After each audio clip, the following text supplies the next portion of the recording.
Alkitab sudah saya bacakan tadi dalilnya, betul?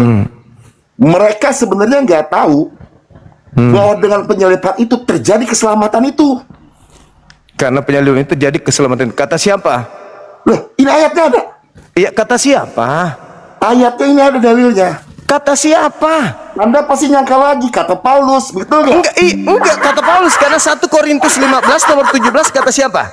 Anda udah lari kemana-mana. Siapa yang mengatakan? Siapa yang mengatakan dalam 1 Korintus 15 nomor 17?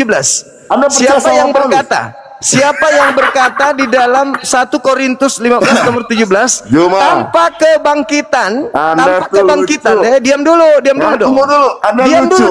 Diam dulu dong. Gantian kita. Anda benci sama Paulus, tapi gantian kita. Boleh saya ngomong?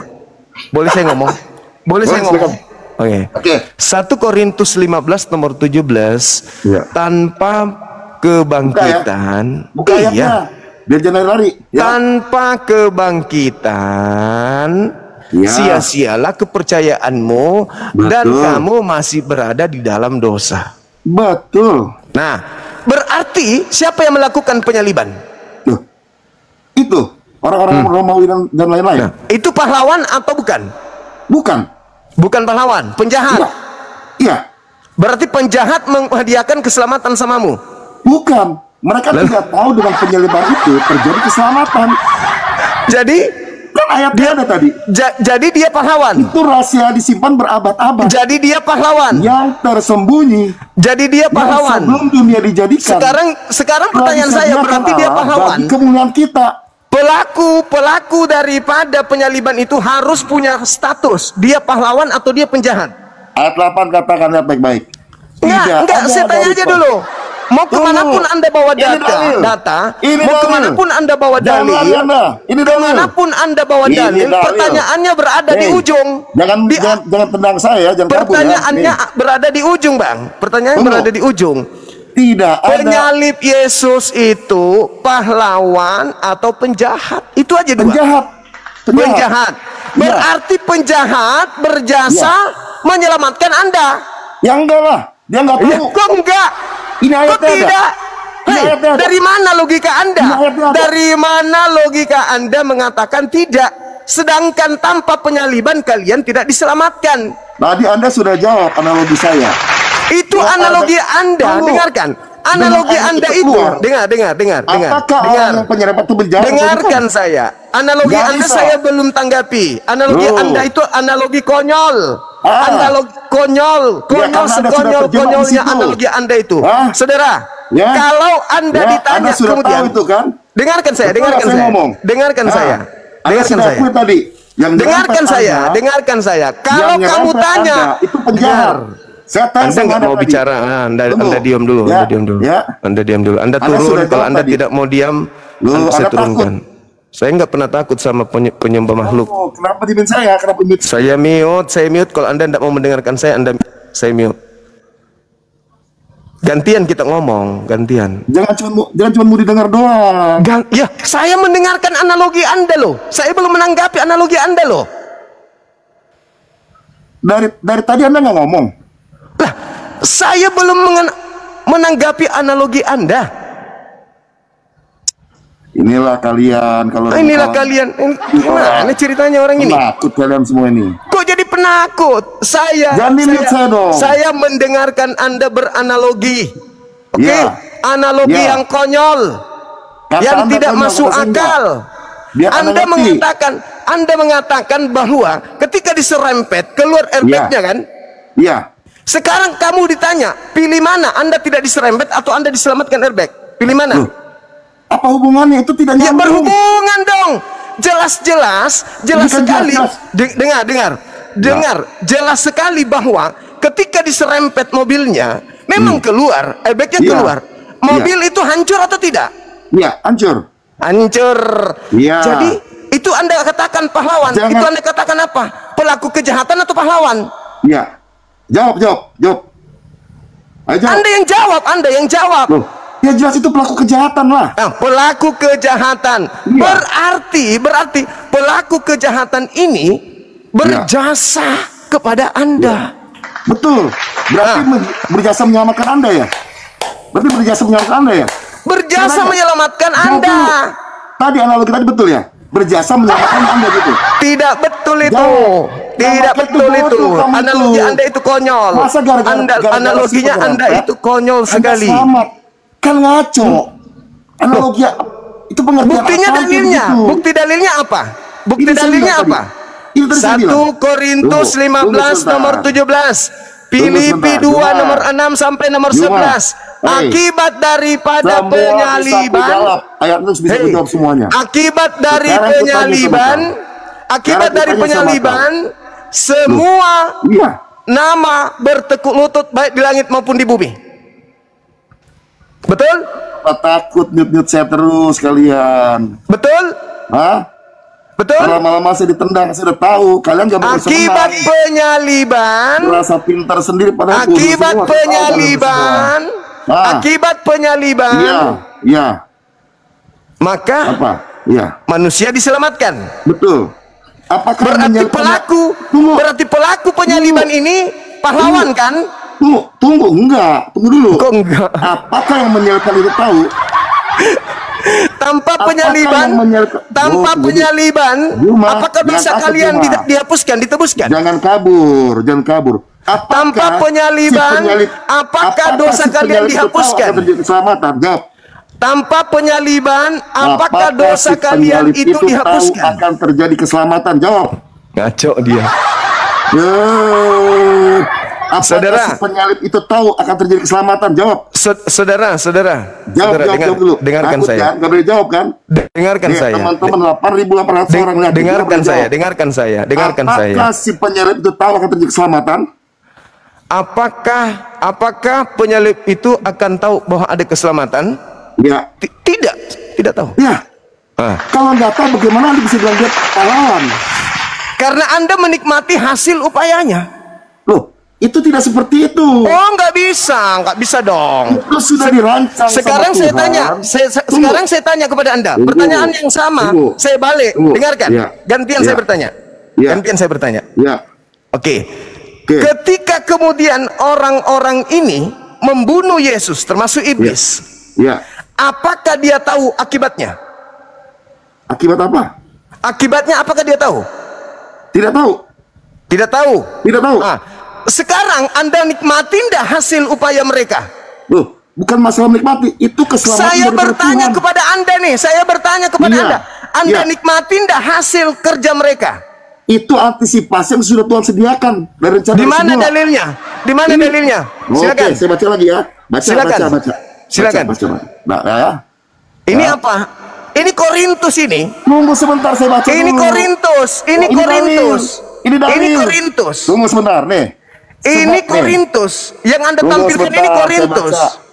Saudara, saya baca nih. Yang saya minta rencana Tuhan di dalam kitabnya Yahudi, bukan di dalam kitabnya Paulus. Ini rencana Tuhan. Itu upaya Paulus. Membuat cerita. Ini jawabannya. Ya, saudara, yang telah disediakan Allah. Ya, itu Paulus yang mengatakan itu. Itu Paulus yang mengatakan itu. Sekarang yang saya tanya di sini, saudara, yang saya pertanyakan di sini adalah, setiap hari Anda pakai tulisan Paulus untuk yang saya tanyakan di sini adalah konsep dari Tuhan bahwa penyaliban, pembunuhan terhadap orang benar itu adalah untuk menyelamatkan pelaku-pelaku dosa. Itu tertulis di mana? Nih, sama halnya seperti begini. Ya, ada dalil atau tidak ada? Mobil. Tunggu sebentar. Ada dalil atau tidak ada? Enggak ada analogi akal-akalan, enggak ada. Enggak ada akal-akalan di sini, enggak ada. Enggak ada akal-akalan di sini, enggak ada. Enggak ada akal-akalan di sini. Saya cuma minta ada tidak di dalam agama Yahudi menebus dosa manusia dengan membunuh manusia lain? Ada enggak? Udah jangan lari kemana-mana. Anda nggak ngerti. Saya bertanya loh. Sekarang saya tanya, Anda tidak menjawab. Pertanyaan saya tadi Anda nggak jawab. Dengarkan saya. Dengarkan saya, Bang. Pertanyaan saya tadi Anda nggak jawab. Apakah Anda menikmati hasil daripada kejahatan tersebut? Tunggu, saya jawab ya. Saya jawab. Apakah Anda menikmati hasil kejahatan mereka? Saya jawab ya. Silakan. Oke. Saya menikmati rencana Allah yang diciptakan buat hidup saya. Loh, Anda nggak bisa. Saya tidak tanya itu. Bisa memaksa saya untuk menikmati hasil. Loh, Anda gimana sih? Di mana Allah coba kau tujukan datanya kepada saya di kitabnya Yahudi, Tuhan menyelamatkan manusia dengan membunuh orang benar, itu tertulis di mana? Loh, Anda jangan lari kemana-mana. Saya nggak lari kemana-mana. Saya bertanya, apakah Anda menikmati upah dari hasil kerja para pelaku kejahatan? Tunggu sebentar. Loh, kan saya udah jawab tadi. Saya menikmati, dengar baik-baik ya. Saya menikmati hasil rencana Tuhan penyelamatan dalam hidup saya dan isi dunia ini. Oh, jadi maksud Anda tunggu sebentar. Tunggu dulu. Sama halnya saya menciptakan mobil dan saya menciptakan airbag. Dan saya tahu orang yang naik mobil itu satu waktu pasti akan kecelakaan. Saya mau tanya, apakah kecelakaan itu datang dari saya sebagai pencipta mobil? Bukan. Tapi saya tahu mobil itu akan kecelakaan dan saya menyiapkan airbag. Sama hal dengan kejadian penyelamatan manusia itu. Tuhan tahu gak manusia akan jatuh dalam dosa? Tahu. Tetapi dia akan menyiapkan jalannya. Itu siapa? Yaitu Yesus. Ketika Yesus disalibkan, maka terjadilah airbag itu keluar. Artinya keselamatan terjadi buat bangsa, buat dunia ini. Paham gak di situ? Jadi jangan pernah Anda berkata-kata lagi. Tunggu. Saya mau Oke. Jangan Anda berkata-kata lagi. Iblis pahlawan buat kita.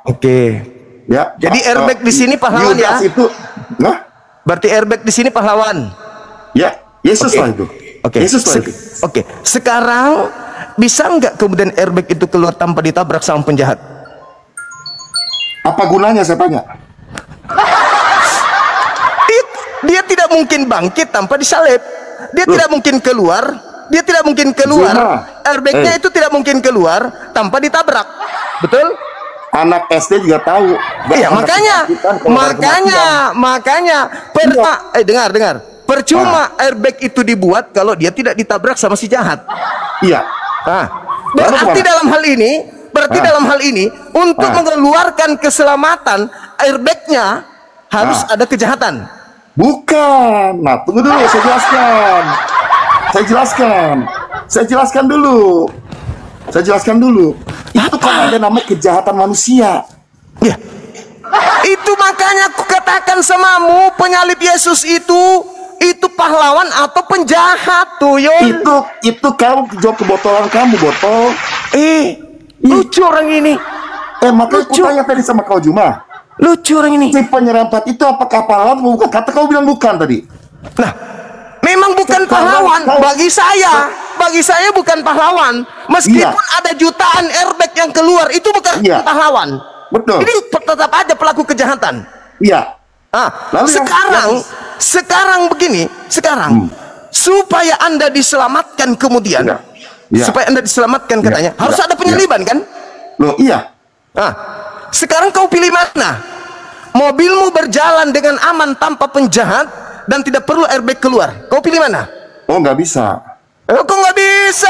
Kenapa kau yang mengatur? Karena memang sudah akan terjadi kecelakaan dan sudah terjadi. Berarti kalau begitu berarti para pelaku kejahatan ini adalah orang-orang yang sudah disiapkan, gitu. Pahlawan. Berarti sudah disiapkan. Pahlawan, katamu. Bagimu jelas pahlawan.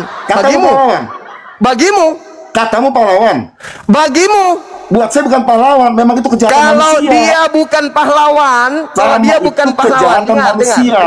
dengar. Yang tanpa disadari. Kalau dia bukan pahlawan, ayat 7 dan 8, mereka tidak tahu dari semula. Dengar. Kalau dia bukan pahlawan, pertanyaan saya, Bung. Pertanyaan saya. Bisa nggak Anda selamat tanpa airbag? Loh, bisa atau enggak? Bisa Anda selamat tanpa airbag? Bisa nggak? Itu sudah jalan yang ditentukan. Ya, berarti mereka ini adalah pahlawan untukmu. Makanya itu kebotolanmu. Loh, saya tanya ulang. tanpa ada airbag keluar. Dengar. Tanpa ada airbag keluar. Ya. Dan tanpa diserempet sama penjahat, apakah Anda bisa selamat? Ya kalau nggak terjadi kecelakaan mana bisa mana enggak, tanpa ada kecelakaan, tanpa ada penjahat, bisa nggak Anda selamat? Loh, terjadi kecelakaan nggak? Terjadi kecelakaan nggak? Jawab, takut. Tidak ada penjahat yang menyerempet mobil Anda, berarti airbagnya tidak keluar. Bisa nggak Anda selamat? Bisa nggak Anda selamat? Kecelakaan nggak? Lucu orang ini. Lucu benar-benar lucu. Anda benar-benar lucu. Saya tanya sekali lagi. Malam ini Juma. Sekarang saya tanya lagi. Dengar. Tanpa ada kecelakaan yang disengaja oleh pelaku, apakah Anda bisa selamat? Tanpa ada kecelakaan? Iya. Buat apa ada airbag keluar? Pikir pakai otak, Bukan itu yang saya tanya, Bung. Itu yang kau tanya tadi. Tanpa ada kecelakaan, bisa kamu diselamatkan, betul nggak? Iya. Betul. Kalau nggak ada kecelakaan, buat apa airbag itu keluar? Pikir pakai otak. Oke. Tanpa airbag itu keluar, berarti Anda selamat kan? Gimana? Tanpa airbag itu keluar, Anda selamat kan? Kok tanpa airbag itu keluar? Selamat enggak Anda? Karena sudah terjadi kecelakaan, maka airbag itu keluar.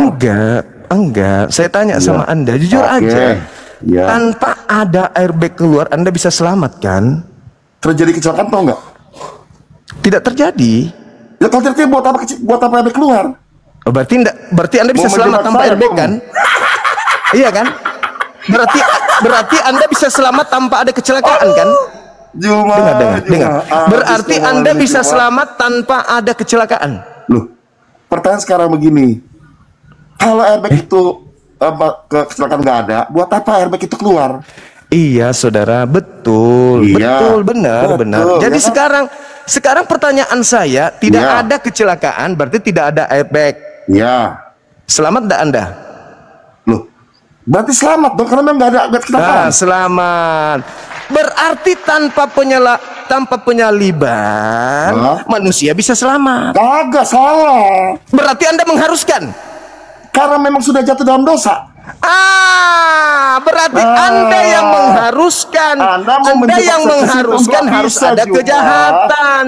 Itu dengarkan teman-teman. Dengarkan. Beliau mengharuskan ada kejahatan. Bukan mengharuskan, itu keadaan. Keadaan apa? Di mana Tuhan menginginkan? Oke. Di mana Tuhan menginginkan? Di mana Tuhan menginginkan pembunuhan terhadap orang benar agar menyelamatkan pelaku-pelaku kejahatan? Silakan. Oke. Mana dalil? Saya butuh dalil. Dalil ya. Yesus yang ngomong dari awal. Iya. Anak manusia harus diserahkan dan dibunuh. Pada hari ketiga dia harus bangkit. Udah selesai. Oke. Yudas anak manusia. Maksudnya gimana?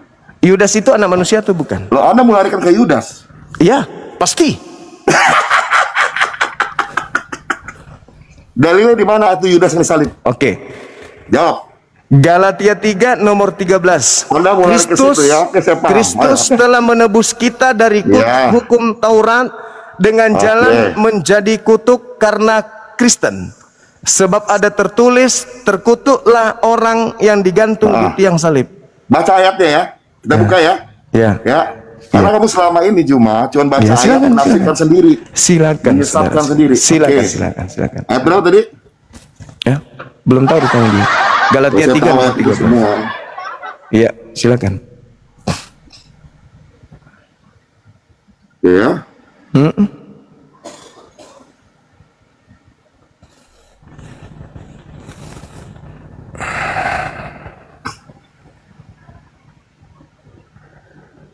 Galatia 13 ya. Galatia 3 nomor 13. Oke. Teman-teman perhatikannya 9.600 orang nih, lihat nih. Kristus telah menebus kita. Kata Paulus kan? Ya, Paulus. Iya, saya Takut bertanya loh, amat Bang. sih cuma Paulus, takut amat kamu kenapa? Enggak, saya bertanya loh. Itu kata Paulus kan? Kenapa? Kalau memang kamu nggak percaya, ngapain kamu bahas ayat ini? Saya tanya. Saya bukan tidak percaya, saya bertanya. Itu kata Paulus kan? Betul. Betul. Udah, Kamu lanjut. Kamu percaya nggak ini? Tulisan Paulus. Lanjut. Percaya nggak? Saya percaya itu ucapan Paulus. Ya, oke, percaya. Oke. Kristus telah menebus kita dari kutuk hukum Taurat dengan jalan menjadi kutuk. Tapi dia tidak terkutuk, tapi dia menjadi kutuk karena menjadi kita. kutuk. Ya. Sebab ada tertulis, terkutuklah orang yang digantung pada kayu salib. Siapa orang tadi? Yesus. Apa dosa yang dilakukan oleh Yesus sampai dia terkutuk? Karena dia menjadi kutuk. Ada alasannya dong. Ini ayatnya ada. Iya, apa alasannya sampai Yesus dikutuk? Jelas. Dia menebus kita dari kutuk hukum Taurat dengan jalan menjadi kutuk. Jadi sebenarnya terkutuk apa enggak dia sebenarnya? Iya. Tunggu, jawab dulu. Dia terkutuk nggak sebelumnya? Enggak. Setuju. Oke ya, bagus. Nah, dengan jalan menjadi kutuk. Pertanyaannya. Karena siapa? Karena kita. Karena kita kan ayatnya kan? Ya. Boleh? Ya. Lalu, sebab ada tertulis, terkutuklah orang yang digantung pada kayu salib. Ya, siapa orang ini? Sudah dia memilih dirinya. Orang yang dimaksud di sini siapa, Bang? Yesus lah. Nah, berarti yang terkutuk di salib siapa? Yesus. Apa salahnya? Dia menjadi kutuk. Ada di tadi. Apa salahnya sampai dia dikutuk? Dia tidak punya salah. Terus kenapa dia yang dikutuk? Kan dia telah memilih sendiri. Iya. Kata siapa? Makanya ayat segampang ini saja tidak bisa kau mengerti, Juma. Sombong. Saya Bukan bertanya, sombong. orang yang digantung di salib dengan cara terkutuk itu siapa, Bang? Saya ulangin ya. Saya ulangin. Kristus telah menebus kita dari kutuk hukum Taurat dengan jalan menjadi kutuk. Sebelumnya terkutuk gak? Enggak. Tetapi Yesus sendiri, Kristus Yesus sendiri telah menjadi kutuk. Ya, karena kita, sebab ada tertulis, terkutuklah orang yang digantung pada kayu salib. 14 ya. Yesus Kristus telah membuatnya supaya di dalam Dia berkat Abraham sampai kepada bangsa-bangsa lain, sehingga oleh kita menerima roh yang telah dijanjikannya itu. Pertanyaan saya, sebab ada tertulis, terkutuklah orang yang digantung di atas tiang salib. Itu tertulis di mana? Itu tertulis di mana? Banget ya manusia ini ya. Itu tertulis di mana? Tunggu sebentar. Sebab ada tertulis, terkutuklah orang yang digantung di atas tiang salib. Itu tertulis di mana? Betul di Galatia. Itu tertulis di mana? Tertulis di mana? Di Galatia. Tertulis di mana? Di Galatia. Loh, itu Galatia pernyataan Paulus. Iya. Sebab ada tertulis. Di mana? Ini ayatnya ada. Iya, di mana tertulis? Tertulisnya gimana? Ini udah ada ayatnya kok penjelasannya. Itu pengakuan Paulus, sebab ada tertulis. Berarti ada tertulis. Di mana tertulis? Anda nggak percaya perkataan Paulus? Saya percaya itu ucapan Paulus, Bang. Sekarang Paulusnya mengatakan, sebab ada tertulis, terkutuklah orang yang digantung di atas tiang salib. Tolong di mana tertulis itu? Tertulis di mana? Tertulis di mana? Yesus pun pernah ngomong, anak manusia harus diserahkan. Tertulis di mana? Itu ayat sebelumnya banyak. Iya, di mana tertulisnya? Di mana tertulis bahwa orang yang digantung di tiang salib itu adalah orang yang terkutuk? Di mana tertulis? Di Injil itu banyak, Juma. Di mana? Di mana tertulis? Di mana? Paulus itu ngarang. Kalau Anda nggak bisa tunjukkan, berarti Paulus ngarang. Ya. Sekarang di mana tertulis? Tunggu sebentar. Yesus berkata, anak manusia harus diserahkan.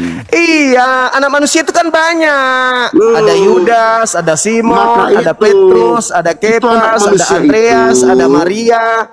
itu bicara sebutan anak manusia. Makanya untuk mengetahui itu Yudas atau Yesus, Allah, itu kuncinya ya kan? Di Galatia 3 nomor 13 ya kan? Itu kuncinya tertulis di mana? Kan saya bilang tadi. Apa? Yesus sudah ngomong. Apa? Dia akan mati. Anak manusia. Anak manusia yang dikatakan di situ. Sekarang pertanyaan saya. Di mana tertulis? Tunggu sebentar. Ya, saya udah jelasin Anda. Di mana tertulis? Saya sudah bilang sama Anda tadi. Tunggu sebentar. Monda tak ajarin di mana tertulis. Tunggu sebentar dulu. Anda bilang tadi kan, anak manusia itu Yudas, betul? Iya. Emang lu pikir anak ayam? Yakin Anda? Yakin dong. Anda percaya itu?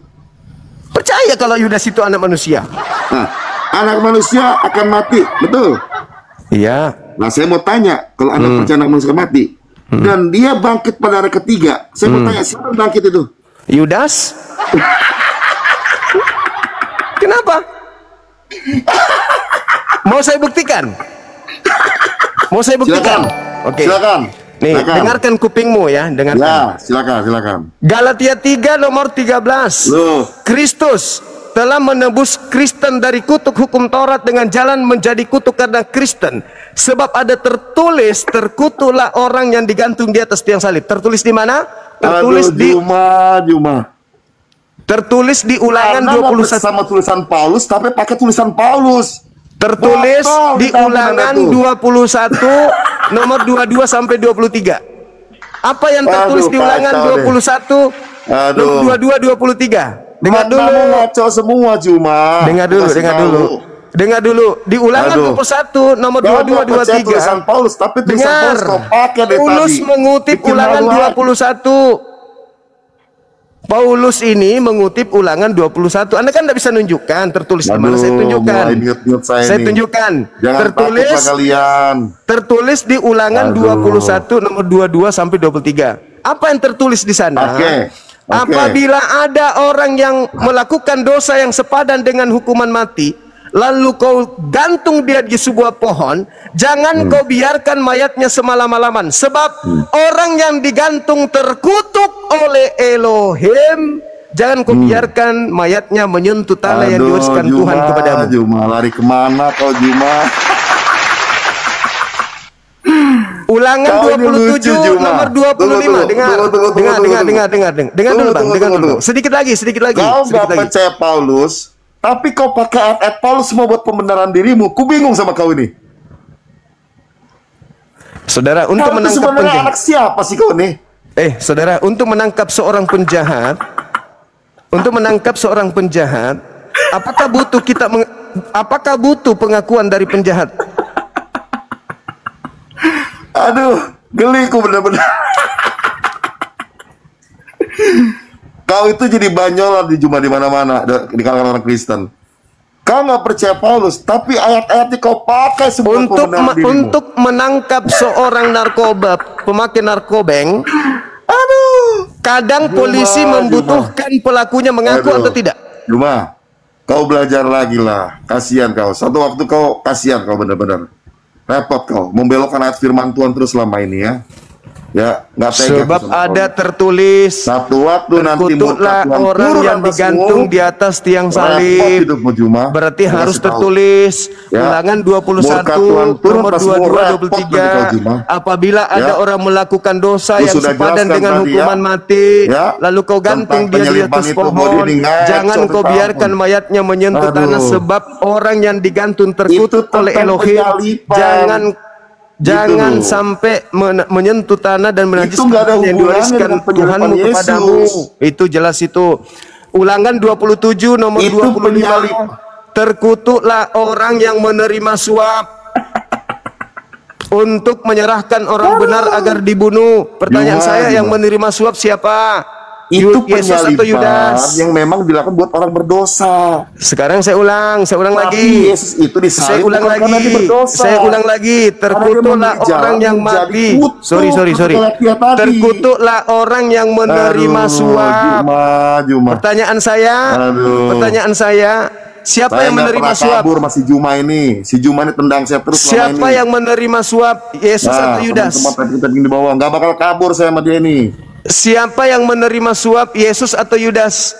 Loh, saya mau tanya sekarang, apa hubungannya dengan itu? Paulus Orang mengatakan, menerima Paulus suap mengatakan, kek, mau membunuh Paulus kek, mengatakan, mau berzina kek, mau mencuri kek, itu semua orang berdosa yang memang layak disalib. Tetapi Yesus itu disalib bukan karena dia berdosa, karena dia menjadi kutuk. Yang tadi tidak terkutuk, menjadi terkutuk. Karena apa? Karena kita. Jelas gak? kita di situ siapa? Ya orang berdosa lah. Siapa kita itu sebutkan? Ya orang berdosa Siapa? Kristen. yang melanggar hukum Taurat. Nah, sekarang hukum Taurat itu untuk Kristen atau tidak? Loh, dengar baik-baik ya. Mulai ngaco. Jelaskan ya. Ya. Jelaskan ya. Hukum Taurat itu untuk Kristen atau untuk Yahudi? Sebentar, mau dijelasin nggak? Ini pertanyaan saya dengarkan. Pertanyaan saya dengarkan. Oke. Pertanyaan saya dengarkan. Hukum Taurat itu diwahyukan kepada Musa untuk bangsa Israel saja atau untuk orang Romawi juga? Oke, saya jawab ya. Ya. Oke. Hukum Taurat secara tertulis memang ditujukan kepada bangsa Israel. Tetapi di luar bangsa Israel, firman Tuhan katakan bahwa hukum Taurat itu tertulis di loh-loh hati manusia. Di mana dalilnya? Ada ayatnya. Nanti Saya kasih, saya bantu. Yeremia 31 nomor 31 sampai 33. Aku akan mengadakan perjanjian baru dengan Bani Israel dan Bani Yehuda, yaitu aku akan menuliskan Torah ke dalam batin mereka. Itu Israel dan Yehuda. Masuk enggak Kristen? Bukan, ada lagi, lain lagi. Silakan tunjukkan. Silakan tunjukkan dalilnya. Enggak, silakan. Enggak ada ke situ. Pokoknya saya kasih tahu dulu. Silakan. Itu dalam Hukum Taurat itu untuk siapa? Loh, saya jawab tadi kan.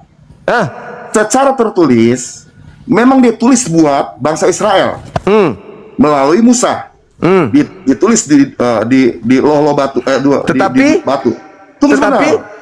Tetapi di ayat lain saya belum ketemu ya. Saya harus jujur. Ngarang, pembohong, muridnya Paulus, penipu, pembohong. Takut. Mana dalilnya? Saya tunjukkan dalil. Di dalam Yeremia 31 nomor 31 sampai nomor 33. Tuhan menuliskan hukum Taurat di dalam batin Yahudi dan Israel, Yehuda dan Israel, bukan kepada seluruh manusia. Penipu, pembohong. Tunggu sebentar. Mana dalilnya? Loh, mana dalilnya? Saya belum ketemu ayatnya. Ya karena memang nggak ada. Kalau ada bagaimana? Saya berikan kamu, saya bangun gereja untuk kau. Benar ya? Ya. Silakan kau cari sekarang.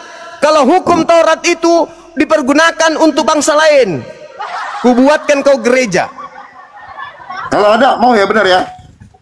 Ini saksi 10.000, 11.000 orang nonton. Saya bangunkan gereja untuk kau.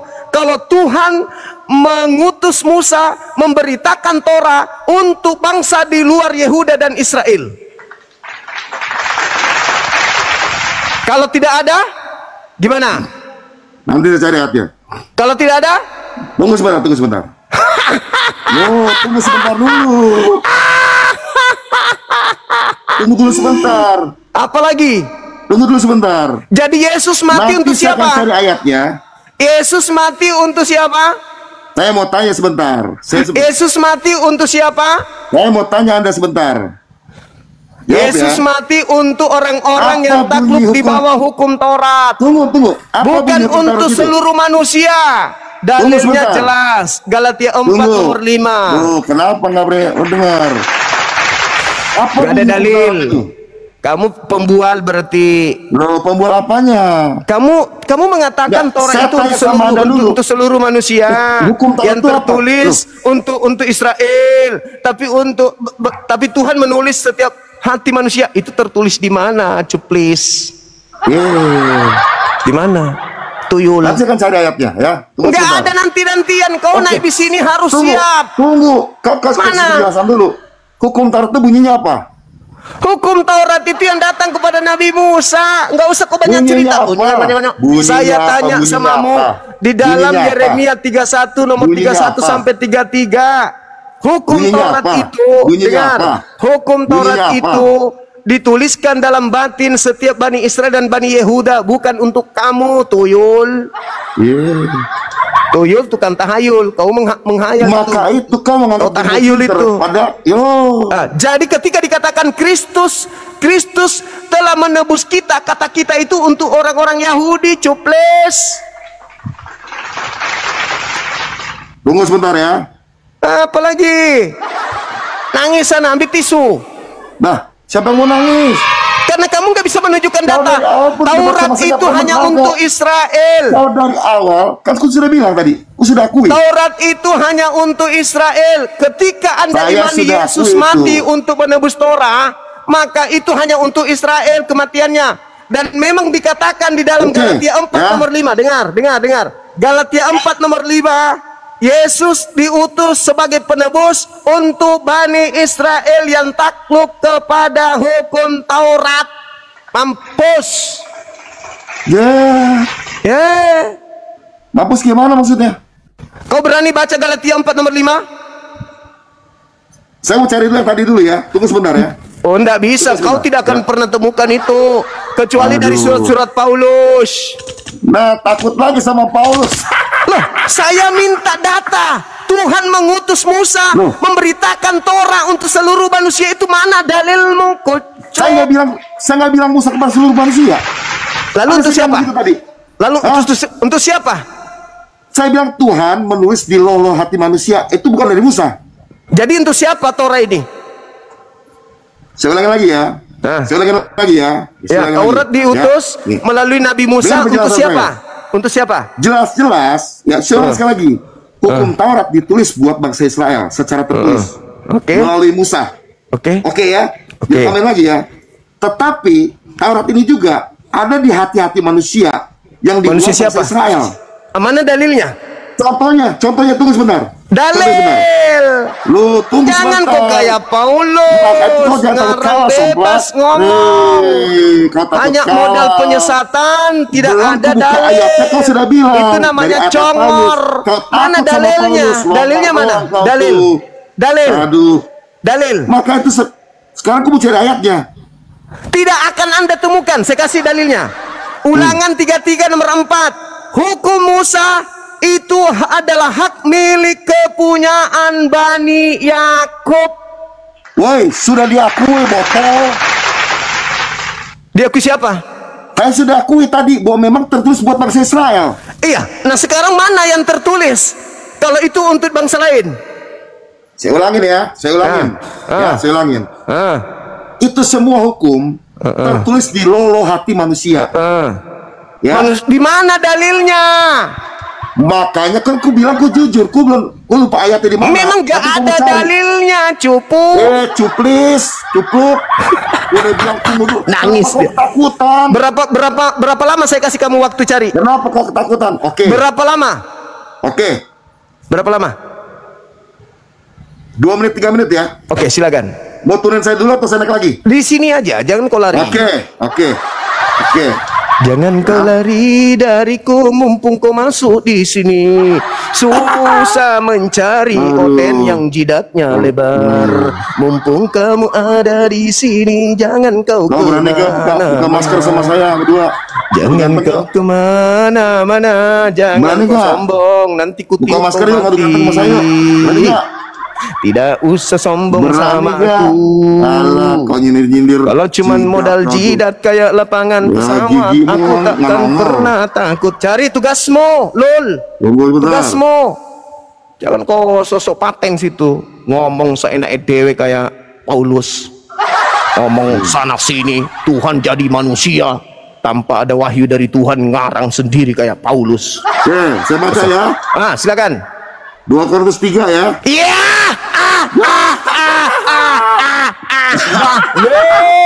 Takut kan? Musuh Paulus kan? Takut kan? Bahlul. Takut kan? Musuh Paulus kan? Takut kan? Bahlul. Takut kan? Bahlul. Aduh. Bahlul memang Bahlul. Aduh, takut Memang sama lu surat Bahlul Paulus. memang. Sampai Lu Bahlul kapan memang. kau Bahlul. beralasan sama surat Paulus? Bahlulnya. Memang Kristen itu identik dengan kau Di itu. mana kau Identik. nggak takut sama surat Paulus, saya tanya. Aduh. Memang kau identik. Top. Memang Takut kau. kau. Saya Kubacakan minta takut kau. firman Tuhan yang berkata Torah itu untuk seluruh manusia, dalam hatinya dituliskan. Kenapa kau takut? Saya bacakan ayatnya. Hei, Kenapa kau takut? saya tidak takut, saya menertawakan kamu. Loh, kamu gak percaya surat Paulus, tapi surat Paulus sering kau baca. Yeremia 31 sampai dirimu. 31 nomor 33, aku akan menuliskan ke dalam batin Israel dan Yehuda. Itu kata Tuhan. Kau bawa-bawa Paulus yang bukan Tuhan, cukples. Kau itu memang betul-betul kau itu mewakili Kalau kau nggak percaya Kristen. sama Paulus, kenapa Jidat kau bahas-bahas lebar, lagi? isinya kosong. Loh. Kau itu yang saya tanya, Tuhan berfirman, Dia menuliskan Torah ke dalam batin setiap manusia, itu tertulis di mana, lol? Itu kan ayatnya ada tadi aku bilang. Berarti Paulus ini Tuhan. Loh, Paulus kan menyampaikan kebenaran firman Tuhan. Aduh, ya. Makanya saudara jangan sombong. Kalau Jangan menghadapi sombong saya apanya? jangan sombong. Kalau Sombong cuma modal apanya? cuap-cuap jangan sombong di hadapan Sombong kaum semua. apanya? Sekarang kutanya sama Pendeta kau. pastor aja cium. Aduh. Maka itu semua Apa itu lagi? nyambung. Tapi kau benci sekali sama tulisan Paulus. Tapi Bukan setiap kali benci, kau ngomong, bukan benci. selalu Saya kau minta bahas firman angka-angka Tuhannya, Paulus. loh. Aduh, Juma. Saya minta Otakmu firman ini. Tuhan sebagaimana di dalam Yeremia Aduh. 31 nomor 31 sampai 33. Aku akan Aduh, menuliskan Juma. Torah ke dalam batin setiap Bani Israel dan Bani Yehuda. Sekarang saya mau tanya. Mazmur sama kau, Juma. 47 nomor 19 nomor 20. Hukum-hukum yang aku berikan kepada Yakub, aturan-aturanku yang kuberikan kepada Israel, tidak aku berikan kepada bangsa lain. Juma. Ampun. Berarti Paulus itu mengatakan Kristus membebaskan kita di situ hanya untuk Bani Israel. Cupu. Loh, sekarang Paulus Israel lagi. Loh, kan Taurat yang didengarkan. Galatia 3 nomor 13. Galatia 3 nomor 13, dengarkan. Satu Kristus waktu kau telah bilang menebus Paulus kita itu dari kutuk tidak hukum Taurat. Pertanyaan saya. adalah penyesat. Pertanyaan saya. Satu Pertanyaan saya. waktu kau Pertanyaan bilang saya. Paulus itu Dengar. membuat kesaksian palsu. Tetapi satu waktu Dengar. Paulus kau anggap itu berbakti buat Israel. Kau yang benar yang mana sih? Galatia 3 nomor 13. Nah, Kristus kau telah pakai lagi menebus ayat kita. Paulus. Kristus telah menebus Ya. kita dari kutuk Iya. hukum Taurat. Kau Pertanyaan pakai saya. lagi ayat Paulus. Pertanyaan saya. Iya. Kalau orang di luar Israel makan babi dikutuk nggak? Juma. Hei, kalau orang di luar Israel makan babi dikutuk nggak? Dua Israel. Haram nggak babi di luar Israel? Enggak. Hanya Israel kan? Ya. Berarti kalau misalnya dikatakan Kristus telah menebus kita dari kutuk hukum Taurat. Ya. Kutuk Taurat itu berlaku untuk siapa? Oke, saya tanya sekarang. Tanya. Tunggu sebentar. Aku Kutuk tanya sama kau sekarang. Taurat itu berlaku Itu untuk siapa? makan babi. Berlaku untuk siapa? Kau jangan lari, Juma. Kau yang Makan lari babi. tuyul sombong Makan jidat babi lebar. Hei, Sombongnya. kuntilanak, dengar aku ngomong. Kau itu, saudara. saya ngomong. Dengarkan Tunggu saya. sebentar. Tunggu sebentar. Dengar. Oke. Kutuk Taurat itu berlaku untuk siapa? Oke, saya mau tanya hukum Taurat yang mana?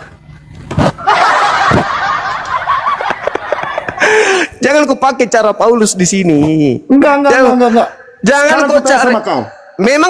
Memang ada hukum Taurat berlaku untuk di luar Yahudi? Tunggu sebentar. Ada hukum Taurat yang berlaku turun untuk kepada di luar Yahudi? Musa. Itu hukum Taurat yang mana? Jawab. Memang ada hukum Taurat berlaku untuk non Yahudi? Jawab dulu. Yang turun kepada Musa. Ngaco. Hukum Taurat itu, hukum Taurat itu, bocil, dengar saya ngomong dulu. Adikku yang cantik, dengarkan. Hukum Taurat itu, adikku, itu hanya untuk Bani Israel. Jadi kalau Paulus mengatakan Kristus telah menebus kita dari kutuk hukum Taurat, itu hanya untuk yang punya Taurat. Tunggu. Kalian itu bukan penganut Taurat. Jadi Yesus Kristus kau itu, kalaupun dia mati untuk Israel, bukan untuk kamu. Di dalam Galatia 4 nomor 5 dikatakan, takut. Dengar, Galatia 4 nomor 5, Yesus datang menebus orang-orang yang takluk di bawah hukum Taurat. Begitu adekku yang cantik jelita, yang sedikit unyu-unyu, itu hukum apa? Kepalanya besar, apakah otaknya hukum kecil, yang turun kepada Musa, atau itu peraturan dari Musa pada bangsa Israel? Jawab. Memang hanya untuk Bani Israel. Ulangin lagi ya. Tentang makan babi itu, ya. Apakah itu hukum Taurat yang turunkan Tuhan langsung ke Musa, atau Musa yang membuat peraturan Taurat itu kepada bangsa Israel? Jawab. Perintah Tuhan, jangan engkau makan babi karena itu haram bagimu. Jadi yang turun kepada Musa di Gunung Sinai itu termasuk itu? Iya. Semua hukum. Jangan ada ilah lain. Jangan ada ilah lain. Dengar. Jangan ada ilah lain di hadapanku. Kalau ada ilah lain, berarti ada ajaran lain. Dengarkan saya. Dalam hukum, dalam imamat, dengar. Dalam hukum imamat itu diterangkan kemudian. Dengarkan saya. Itu cuma 10 perintah. Dengarkan saya. Paham saya ngomong? Yesus berkata di dalam Matius 5 nomor 19. Apa kata Yesus? Apa kata Yesus dalam Matius 5 nomor 19? Juma jadi. Apa kata Yesus dalam Matius 5 nomor 19? Barang siapa yang menghilangkan atau membatalkan hukum Taurat meskipun yang paling terkecil. Saya tanya dulu samamu. Hukum Taurat yang paling terkecil itu apa? Juma. Hukum Taurat yang paling terkecil itu apa? Aku tanya dulu. Jangan tanya saya dulu. Udah. Tuhan Anda mau kabur dari sini? Anda saya turunkan atau Anda turun sendiri? Saya nggak bakal kabur. Anda saya turunkan. Anda saya turunkan atau Anda turun sendiri? Ya kalau begitu tunjukkan dalilnya. Kalau begitu tunjukkan dalilnya. Saya tidak akan lanjut.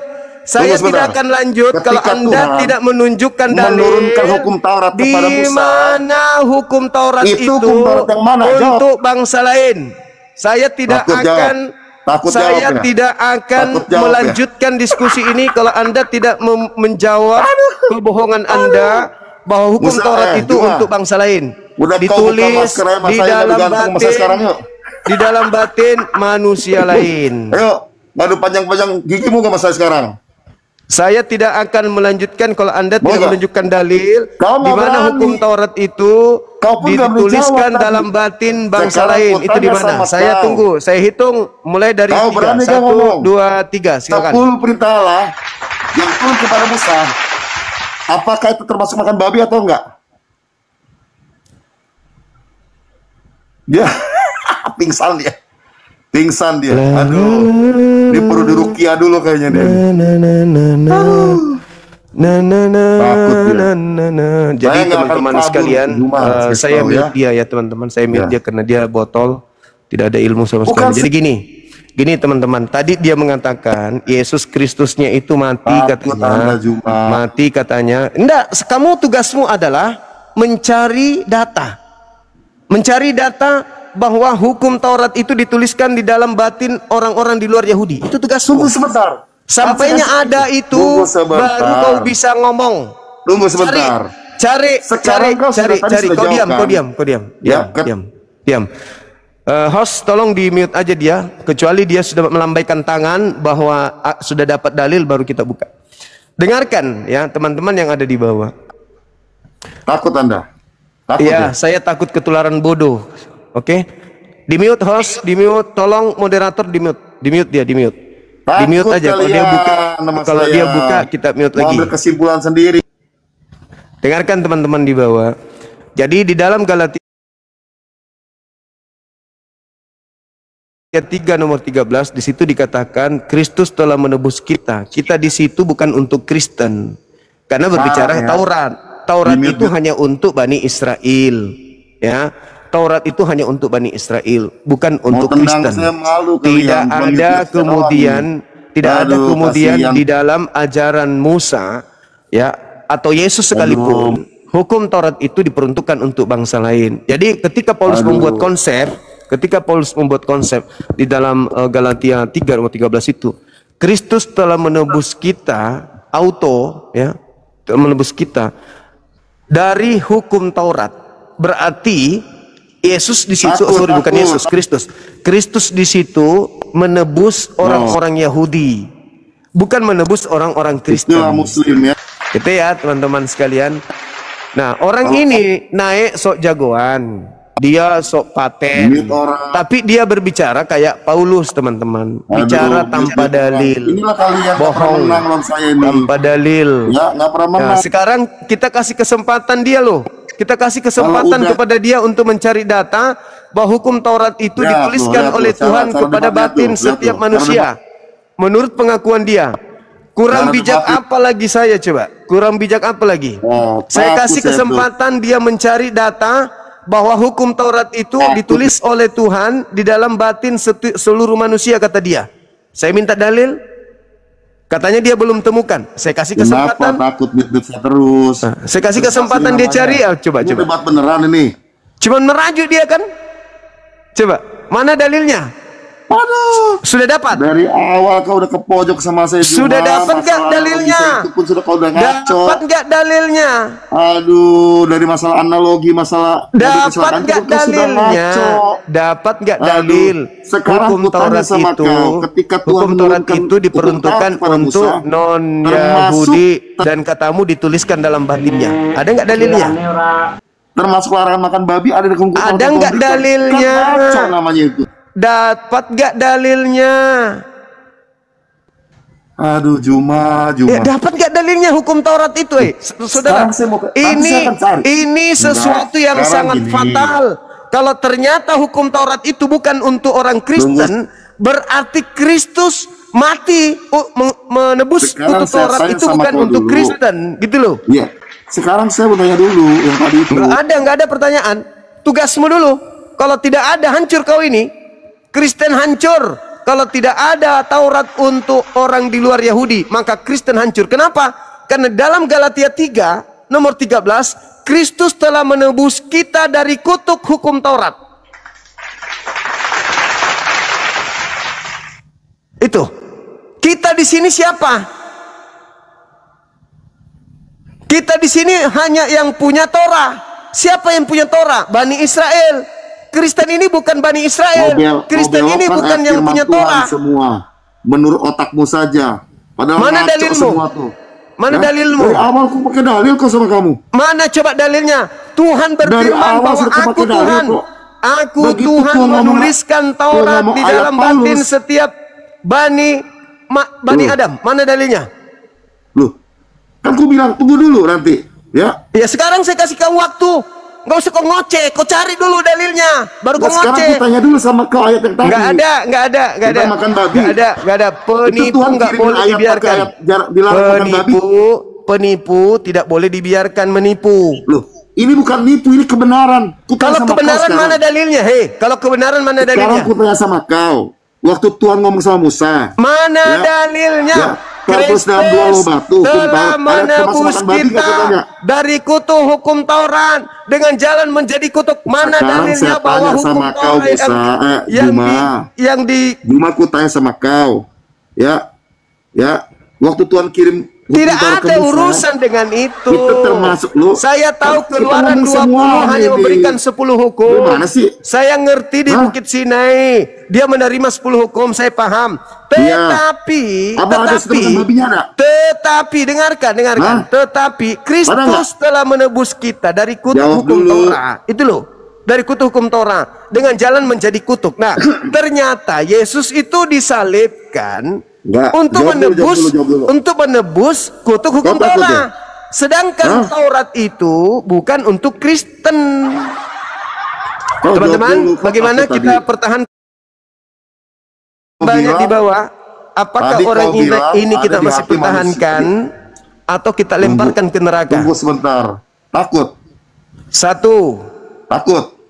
2. Takut. Ya kan sudah 3. tembak. Dia pas tendang saya, teman-teman. 4. Ngapain saya pertahankan coach lo? Udah tendang. Kau ke neraka. Tidak ada dalil. Bikin malu Kristen. Empus. Bikin malu Kristen aja.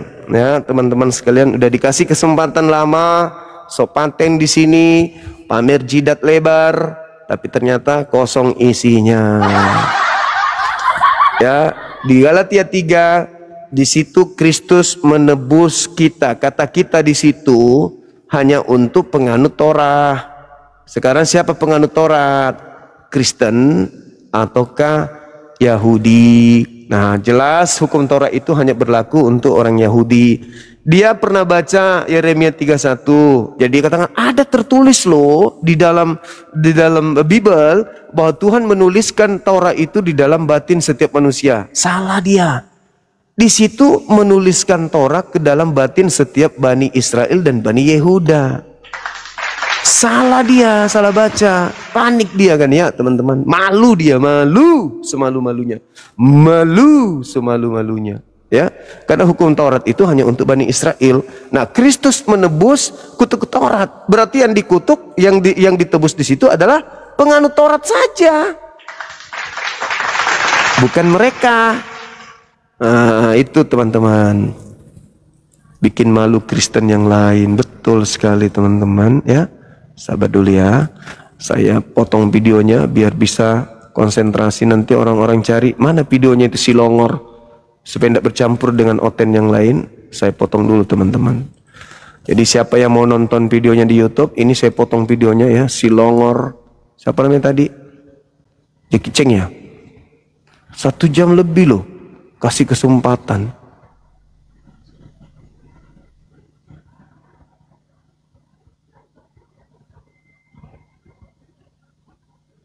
Siapa namanya tadi teman? Oke, saya potong dulu ya. Baru nanti teman-teman bisa ambil di YouTube.